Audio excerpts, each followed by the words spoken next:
Hello student, ಈ ಒಂದು ವಿಡಿಯೋದಲ್ಲಿ ನಾವು ನಿಮ್ಮ ಕಂಪ್ನಿ ಅಕೌಂಟ್ನಲ್ಲಿ ಬರುವಂತಹ ವ್ಯಾಲ್ಯೂಯೇಷನ್ ಆಫ್ ಶೇರ್ನ ಎರಡನೇ method yield value of share ಹೇಗೆ ಕಂಡುಹಿಡಿಯೋದು ಅನ್ನೋದ್ರ ಬಗ್ಗೆ ನೋಡೋಣ. ಸೊ ಈ ಪ್ರಶ್ನೆಯಲ್ಲಿ ಏನಿದೆ ಲಾಸ್ಟ್ ಲೈನ್ನಲ್ಲಿ calculate value of share under yield value. So yield value ಮೆಥಡ್ನಲ್ಲಿ ವ್ಯಾಲ್ಯೂಯೇಷನ್ ಆಫ್ ಶೇರ್ ಮಾಡಿ ಅಂತ ಹೇಳಿದ್ದಾರೆ.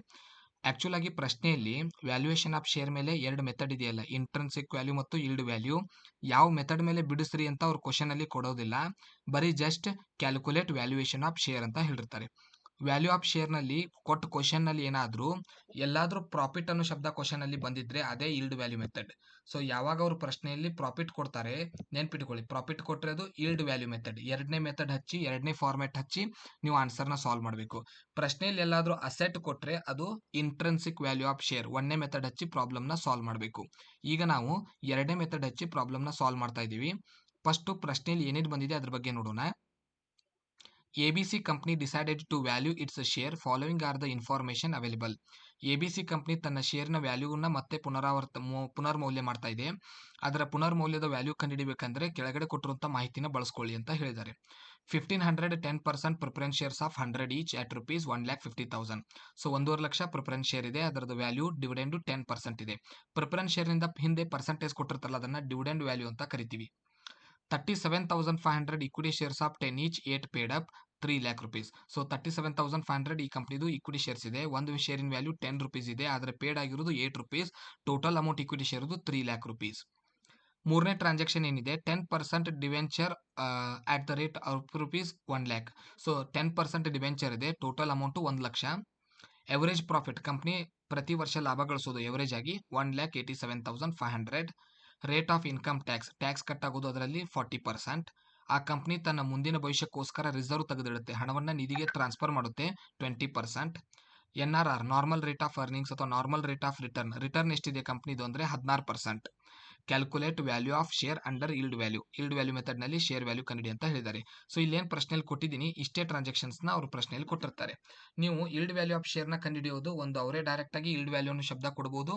ಅವ್ರು ಏನಾದರೂ ಈಲ್ಡ್ ವ್ಯಾಲ್ಯೂ ಅನ್ನೋ ಶಬ್ದ ಕೊಟ್ಟಿಲ್ಲ ಅಂದರೆ ಬರೀ ವ್ಯಾಲ್ಯೂಯೇಷನ್ ಆಫ್ ಶೇರ್ ಮಾಡಂದಾರಂದ್ರೆ ನೀವು ಪ್ರಶ್ನೆಯಲ್ಲಿ ಅಸೆಟ್ ಇದೆನೋ ಪ್ರಾಫಿಟ್ ಶಬ್ದ ಇದೆನೋ ನೋಡಿಕೊಂಡು ಯಾವ ಮೆಥಡ್ ಅನ್ನೋದನ್ನ ಡಿಸೈಡ್ ಮಾಡಿ ಬಿಡಿಸೋದಕ್ಕೆ ಪ್ರಾರಂಭಿಸಬೇಕು.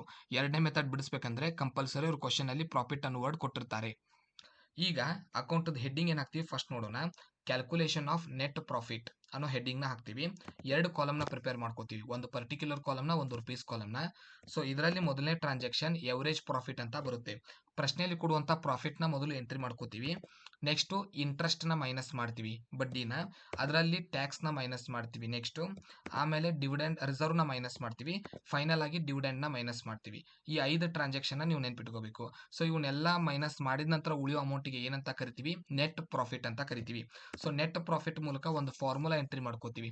ಎಕ್ಸ್ಪೆಕ್ಟೆಡ್ ರೇಟ್ ಆಫ್ ರಿಟರ್ನ್ ಕಂಡುಹಿಡಿಯೋದಕ್ಕೋಸ್ಕರ net profit divided by equity share capital into 100. So ಕೊನೆಯದಾಗಿ ವ್ಯಾಲ್ಯೂಯೇಷನ್ ಆಫ್ ಶೇರ್ ಕಂಡುಹಿಡಿತೀವಿ.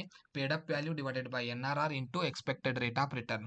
ಸೊ ಎರಡು ಫಾರ್ಮುಲಾ ಒಂದು ಚಾರ್ಟ್ನ ನೆನಪಿಡೋದ್ರ ಮೂಲಕ ನೀವು ಈ ಪ್ರಾಬ್ಲಮ್ನ ಸಾಲ್ವ್ ಮಾಡ್ಬೋದು. ಸೊ ಮೊದಲಿಂದ ಬಿಡಿಸ್ತಾ ಹೋಗೋಣ. ಸೊ ಪ್ರಶ್ನೆಯಲ್ಲಿ ಮೊದಲು ಚಾರ್ಟ್ ಸಾಲ್ವ್ ಮಾಡಬೇಕು. ಚಾರ್ಟ್ಗೆ ನೀವು ಮೊದಲೇ ಟ್ರಾನ್ಸಾಕ್ಷನ್ ಏನು ಬೇಕಂದ್ರೆ ಕ್ವಶನ್ ಅಲ್ಲಿ ಕೊಡುವಂಥ ಪ್ರಾಫಿಟ್ ಅಮೌಂಟ್ ಬೇಕು. ಸೊ ಇದರಲ್ಲಿ ಪ್ರಾಫಿಟ್ ಎಷ್ಟಿದೆ ಅಂದರೆ 1,87,500. ಸೊ ಅದನ್ನು ಎಂಟ್ರಿ ಮಾಡ್ಕೋತೀನಿ ಪ್ರಾಫಿಟ್ನಲ್ಲಿ. ಸೊ ಪ್ರಾಫಿಟ್ ಎಷ್ಟಿದೆ ಅಂದರೆ ಈ ಕ್ವಶನಲ್ಲಿ 1,87,500 ಇದೆ. ಸೊ 1,87,500. ಸೊ ಇದನ್ನು ಎಂಟ್ರಿ ಮಾಡ್ಕೋತೀನಿ.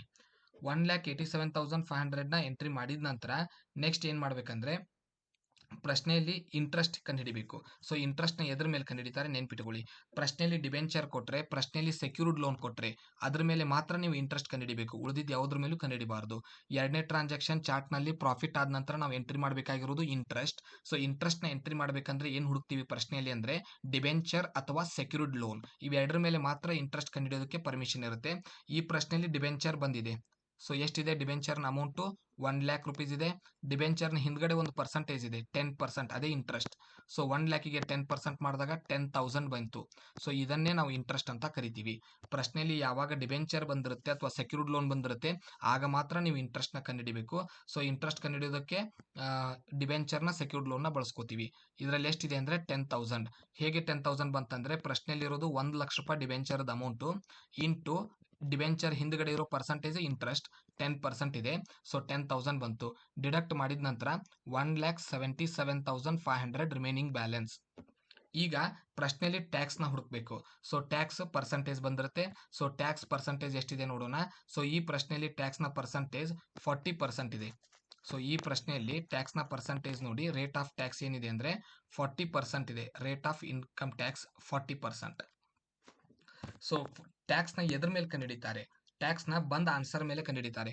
ಈಗ ನಾವು ಇಂಟ್ರೆಸ್ಟ್ ಡಿಡಕ್ಟ್ ಮಾಡಿದ ಬ್ಯಾಲೆನ್ಸ್ ಏನು ಉಳಿತಲ್ಲ ಈ ಅಮೌಂಟ್ ಮೇಲೆ 1,77,500 ನಮ್ದು ಆನ್ಸರ್ ಬಂದಿದೆ. ಮೈನಸ್ ಮಾಡಿದ ನಂತರ ಇಂಟ್ರೆಸ್ಟ್ನ ಪ್ರಾಫಿಟ್ನಲ್ಲಿ ಅವ್ರು ಹೇಳಿರೋ ಪರ್ಸೆಂಟೇಜು 40%, 40%.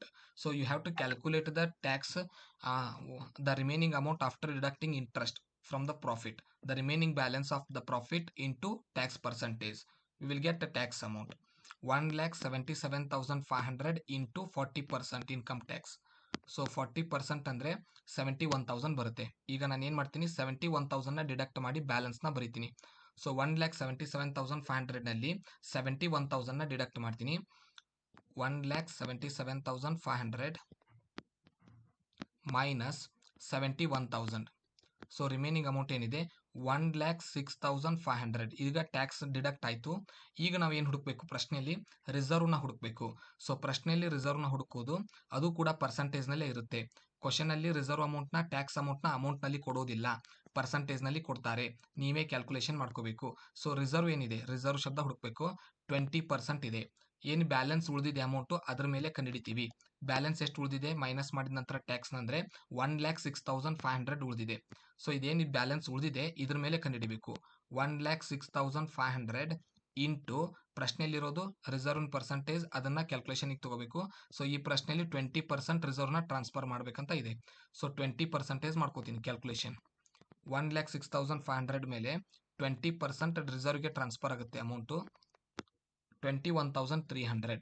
21,300. ಸೊ ರಿಸರ್ವ್ನ ಡಿಡಕ್ಟ್ ಮಾಡಿದ ನಂತರ ಡಿವಿಡೆಂಡನ್ನ ಮೈನಸ್ ಮಾಡಬೇಕಾಗುತ್ತೆ. ಸೊ ಮೊದಲು ರಿಸರ್ವ್ನ ಡಿಡಕ್ಟ್ ಮಾಡ್ತೀನಿ. ಈಗ 1,06,500 ಮೈನಸ್ 21,300, ರಿಮೈನಿಂಗ್ ಅಮೌಂಟ್ 85,200. ಈಗ ಕೊನೆಯದಾಗಿ ಏನು ಮೈನಸ್ ಮಾಡ್ತೀವಿ, ಡಿವಿಡೆಂಡ್ನ ಎದ್ರ ಮೇಲೆ ಕಂಡುಹಿಡಿತಾರೆ ಅನ್ನೋದು ಗೊತ್ತಿರಬೇಕು ನಿಮಗೆ. ಪ್ರಿಫರೆನ್ಸ್ ಶೇರ್ ಮೇಲೆ ಕಂಡುಹಿಡಿತಾರೆ. ಸೊ ಡಿವಿಡೆಂಡನ್ನ ಪ್ರಿಫರೆನ್ಸ್ ಶೇರ್ ಅಮೌಂಟ್ ಮೇಲೆ ಕಂಡುಹಿಡಿಬೇಕು. ಸೊ ಈ ಪ್ರಶ್ನೆಯಲ್ಲಿ ಪ್ರಿಫರೆನ್ಸ್ ಶೇರ್ ಬಂದಿದೆ. ಸೊ ಬಂದರೆ ಡಿವಿಡೆಂಡ್ ಕಂಡುಹಿಡಿಯೋದು. ಪ್ರಿಫರೆನ್ಸ್ ಶೇರ್ ಇದೆ. ಸೊ ಪ್ರಿಫರೆನ್ಸ್ ಶೇರ್ನ ಅಮೌಂಟ್ ಎಷ್ಟಿದೆ, ಇಲ್ಲಿ 1,50,000 ಇದೆ. ಪ್ರಿಫರೆನ್ಸ್ ಶೇರಿನ ಹಿಂದ್ಗಡೆ ಒಂದು ಪರ್ಸೆಂಟೇಜ್ ಕೊಟ್ಟಿರ್ತಾರೆ, ಅದೇ ಡಿವಿಡೆಂಡ್ 10% ಇದೆ. ಸೊ 1,50,000 ಮೇಲೆ 10% ಮಾಡಿದಾಗ ಬರೋ ಅಮೌಂಟು 15,000. ಇದನ್ನೇ ನಾವು ಡಿವಿಡೆಂಡ್ ಅಂತ ಕರಿತೀವಿ. ನೆನ್ಪಿಟ್ಟುಕೊಳ್ಳಿ, ಡಿವಿಡೆಂಡ್ನ ಪ್ರಿಫರೆನ್ಸ್ ಶೇರ್ ಮೇಲೆ ಕಂಡುಹಿಡಿತೀವಿ. 15,000 ಡಿವಿಡೆಂಡ್ ಬಂದಿದೆ. ಸೊ 15,000 ರೂಪಾಯಿನ ಈಗ ಡಿಡಕ್ಟ್ ಮಾಡ್ತೀನಿ. ಕಡೆಗೆ ನೆಟ್ ಪ್ರಾಫಿಟ್ ಅಮೌಂಟ್ ಉಳಿಯುತ್ತೆ. ಸೊ 15,000ನ ಮೈನಸ್ ಮಾಡಿದ ನಂತರ 85,200 ಮೈನಸ್ 15,000, 70,200 ಉಳಿತು. ಇದನ್ನೇ ನೆಟ್ ಪ್ರಾಫಿಟ್ ಅಂತ ಕರಿತೀವಿ. ನಾವು ಎವರೇಜ್ ಪ್ರಾಫಿಟ್ನ ನೆಟ್ ಪ್ರಾಫಿಟ್ಗೆ ಕನ್ವರ್ಟ್ ಮಾಡಿದ್ವಿ. ಪ್ರಶ್ನೆಯಲ್ಲಿ ಕೊಟ್ಟಿದ್ದ ಪ್ರಾಫಿಟ್ನ ನಾವು ನೆಟ್ ಪ್ರಾಫಿಟ್ಗೆ ಕನ್ವರ್ಟ್ ಮಾಡಿದ್ವಿ. 4 ಐಟಮ್ನ ಡಿಡಕ್ಟ್ ಮಾಡಿದ್ವಿ. ಪ್ರಾಫಿಟ್ನ ತಗೊಂಡು ಮೊದಲು ಅದರಲ್ಲಿ ಇಂಟ್ರೆಸ್ಟ್ ಮೈನಸ್ ಮಾಡಬೇಕು, ನೆಕ್ಸ್ಟ್ ಅದರಲ್ಲಿ ಟ್ಯಾಕ್ಸ್ ಮೈನಸ್ ಮಾಡಬೇಕು, ನೆಕ್ಸ್ಟ್ ಅದರಲ್ಲಿ ರಿಸರ್ವ್ ಮೈನಸ್ ಮಾಡಬೇಕು, ಕೊನೆಯದಾಗಿ ಡಿವಿಡೆಂಡ್ ಮೈನಸ್ ಮಾಡಬೇಕು. ಕೊನೆಯದಾಗಿ ಉಳಿಯೋ ಅಮೌಂಟಿಗೆ ನೆಟ್ ಪ್ರಾಫಿಟ್ ಅಂತ ಕರೀತಾರೆ. ಅದೇ ಅಮೌಂಟ್ನ ಈಗ ನಾವು ಫಾರ್ಮುಲಾಕ್ಕೆ ತಗೋತೀವಿ. 70,200 ಡಿವೈಡೆಡ್ ಬೈ ಇಲ್ಲಿ ಏನಿದೆ ಇಕ್ವಿಟಿ ಶೇರ್ ಕ್ಯಾಪಿಟಲ್ ಅಂತ ಇದೆ. ಸೊ ಕ್ವಶನ್ ಅಲ್ಲಿ ಇಕ್ವಿಟಿ ಶೇರ್ನ ಅಮೌಂಟ್ ಹುಡುಕ್ತೀವಿ ಎಷ್ಟಿದೆ ಅಂತ. ಸೊ ಆ ಇಕ್ವಿಟಿ ಶೇರ್ ಅಮೌಂಟ್ ಎಷ್ಟಿದೆ ಅಂದರೆ 3 ಲ್ಯಾಕ್ ರುಪೀಸ್ ಇದೆ. ಪ್ರಶ್ನೆಯಲ್ಲಿರುವಂಥ ಇಕ್ವಿಟಿ ಶೇರ್ನ ಅಮೌಂಟ್ ಎಷ್ಟಿದೆ ಅಂದರೆ 3 ಲ್ಯಾಕ್ ರುಪೀಸ್ ಇದೆ. ಸೊ ಅದೇ ಇಕ್ವಿಟಿ ಶೇರ್ನ ಕ್ಯಾಪಿಟಲ್ ಅಮೌಂಟ್. ಸೊ ಇಲ್ಲಿ 3 ಲ್ಯಾಕ್ ರುಪೀಸ್ನ ಇಕ್ವಿಟಿ ಶೇರ್ನ ಅಮೌಂಟ್ನ ಡಿವೈಡೆಡ್ ಬಾಗೆ ತಗೋತೀವಿ, ಇಂಟು 100 ಮಾಡ್ತೀವಿ. ಇದು ಫಾರ್ಮುಲಾ ರೂಲ್ಸ್. ಸೊ ನಾವು ಕಂಡುಹಿಡಿದಿರುವಂಥ ನೆಟ್ ಪ್ರಾಫಿಟ್, ಕ್ವಶನ್ ಅಲ್ಲಿರುವಂಥ ಇಕ್ವಿಟಿ ಶೇರ್ ಅಮೌಂಟ್ ಇಂಟು 100 ಮಾಡಿದಾಗ ಈಗ ವ್ಯಾಲ್ಯೂ ಆಫ್ ಶೇರ್ ಬರಲ್ಲ, expected rate of return ERR ಬರುತ್ತೆ. 70,200 divided by 3 lac into 100. So ಈ ರೀತಿ ಮಾಡಿದಾಗ ಬಂದಿದ್ದ ಆನ್ಸರ್ಗೆ ವ್ಯಾಲ್ಯೂ ಆಫ್ ಶೇರ್ ಅನ್ನಲ್ಲ, 23.4ನ ಎಕ್ಸ್ಪೆಕ್ಟೆಡ್ ರೇಟ್ ಆಫ್ ರಿಟರ್ನ್ ಅಂತ ಕರಿತೀವಿ. ಕೊನೆಯದಾಗಿ ವ್ಯಾಲ್ಯೂ ಆಫ್ ಶೇರ್ ಸೂತ್ರನ ಹಚ್ತೀವಿ. ಮೊದಲು ಇಲ್ಲಿ ಏನು ಬೇಕಾಗಿದೆ, ಪೇಡ್ ಅಪ್ ವ್ಯಾಲ್ಯೂ. ಇದಕ್ಕೇನು ಬೇಕಾಗಿದೆ, ನಾರ್ಮಲ್ ರೇಟ್ ಆಫ್ ರಿಟರ್ನ್. ಮತ್ತೇನು ಬೇಕು, ERR. ಆಲ್ರೆಡಿ ನಾವು ಈಗ ಕಂಡಿಡ್ತೀವಲ್ಲ, ಅದೇ ಎಕ್ಸ್ಪೆಕ್ಟೆಡ್ ರೇಟ್ ಆಫ್ ರಿಟರ್ನ್ 23.4. ಈಗ ನಮಗೆ ಬೇಕಾಗಿರೋದು ಪೇಡ್ ಅಪ್ ವ್ಯಾಲ್ಯೂ ಮತ್ತು NRR. ಪ್ರಶ್ನೆಯಲ್ಲಿ ಇರುತ್ತೆ ಎರಡು. ಪೇಡ್ ಅಪ್ ವ್ಯಾಲ್ಯೂ ಅಂದರೆ ಇಕ್ವಿಟಿ ಶೇರ್ಗೆ ಬರಬೇಕು. ಸೊ ಇಕ್ವಿಟಿ ಶೇರ್ ಸೆಂಟೆನ್ಸ್ನಲ್ಲಿ ಒಂದು ಪೇಡ್ ಅಪ್ ಅಂತ ರೇಟ್ ಇರುತ್ತೆ. ಸೊ ರೇಟ್ ಎಷ್ಟಿದೆ ಅಂದರೆ ಇಲ್ಲಿ 8 ರುಪೀಸ್ ಇದೆ. ಇದನ್ನೇ ನಾವು ಪೇಡ್ ಅಪ್ ವ್ಯಾಲ್ಯೂ ಅಂತ ಕರಿತೀವಿ.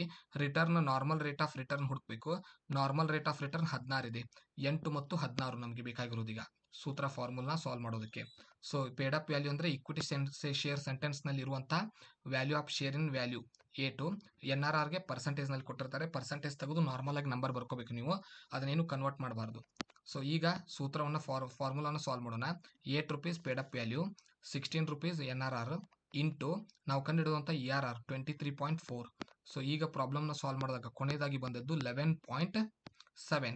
ಈ 11.7ನ ಏನಂತ ಕರಿತೀವಿ, ವ್ಯಾಲ್ಯೂ ಆಫ್ ಶೇರ್ ಅಂತ ಕರಿತೀವಿ. ಸೊ ಈ ರೀತಿ ನೀವು ಪ್ರಾಬ್ಲಮ್ನ ಸಾಲ್ವ್ ಮಾಡಬೇಕು. ಸೊ ಚಾರ್ಟ್ ಬಿಡಿಸುವಾಗ ನೆನ್ಪಿಟ್ಕೊಳ್ಳಿ, ಇದರಲ್ಲಿ 4 ಐಟಮ್ನ ಪ್ರಾಫಿಟ್ನಲ್ಲಿ ಡಿಡಕ್ಟ್ ಮಾಡ್ತೀವಿ.